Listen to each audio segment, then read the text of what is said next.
बच्चों, आज आपके क्लास के पाठ 2 शीर्षक है राजधर्म। इस कहानी की चर्चा मैं आपसे करूं। इससे पहले, जैसा कि मैं पहले भी बता चुका हूं, कि किसी भी साहित्य के कहानी को पढ़ने के पूर्व उसके रचनाकार या रचना के संदर्भ में समथिंग जानना चाहिए। तो ये पाठ 2 में राजधर्म शीर्षक से उद्धृत कहानी जातक कथा से लिया गया है। अब ये जातक कथा के बारे में मैं आपको कुछ संक्षिप्त विवरण दे रहा हूं और इसे आप निश्चित रूप से हिंदी की कॉपी में कहीं नोट करेंगे। और जब भी जातक कथा के संदर्भ में किसी भी कहानी के किसी तरह के प्रश्नोत्तर की चर्चा करनी हो तो इस उद्धरण को आप निश्चित रूप से लिखना चाहिए कि प्रस्तुत कथा विश्व की प्राचीनतम कहानी संग्रह जातक कथाएं या जातक पाली के त्रिपिटक का 10वां भाग है, जिसमें लगभग 600 कहानियों का संकलन है। ऐसा माना गया है कि इन कथाओं में भगवान बुद्ध के पुनर्जन्मों की कथाएं हैं, जो स्वयं भगवान बुद्ध ने कहा है। जो भी हो, इन कथाओं का इतिहास ईस्वी पूर्व 300 साल पुराना है। जन धातु में अक्त्वा प्रत्यय जोड़कर जातक शब्द बना है, जिसका अर्थ जन्म संबंधित होता है।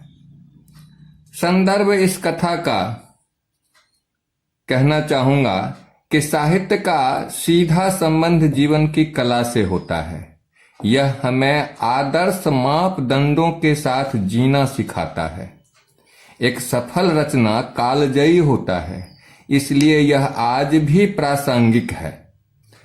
राजा, राज्य और प्रजा की परिभाषाएं बदल गई है, किंतु मूल तत्व तो अभी भी शाश्वत और अटल है। बच्चों, अभी मैं हिंदी पाठ राजधर्म का सारांश संक्षेप में आपको समझाने या बोलने की प्रयास कर रहा हूं, और मैं उम्मीद करता हूं कि आप इस कहानी का सारांश सुनने के बाद किताब से इस कहानी को एक नहीं अनेक बार पढ़ो।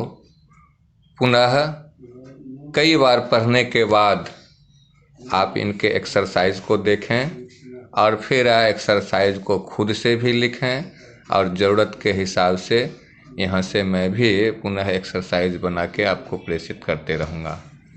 अभी मैं कहानी का सारांश कुछ इस प्रकार आपके समक्ष रखना चाहता हूँ कि चूँकि यह कहानी जातक कथा से लिया गया है, तो स्वाभाविक है कहानी अति प्राचीन काल की है। प्रस्तुत कहानी के माध्यम से एक आदर्श राजा के धर्म का चित्रण किया गया है। इस कहानी में वस्तुतः स्वयं का कर्तव्य बोध ही व्यक्ति का धर्म होता है, और राजा के लिए उसके स्वयं के कर्तव्य बोध का होना बिल्कुल स्वाभाविक राजधर्म कहलाता है। इस कहानी में राजा ब्रह्मदत्त को अपने कर्तव्यों का ज्ञान था, इसलिए उनका शासन न्यायोचित और प्रजा खुशहाल प्रसन्नचित्त थी। संपूर्ण राज्य में ऐसे विवेकशील राजा ब्रह्मदत्त का जयघोष गुंजायमान था, किंतु राजा सचमुच में अपने आदर्श के अनुपालन के लिए प्रतिबद्ध था। इसलिए वह अपनी खामी भी जानना चाहता था, अपनी कमी को दूर करना चाहता था, परंतु राजा की निंदा करने वाला एक भी न मिला।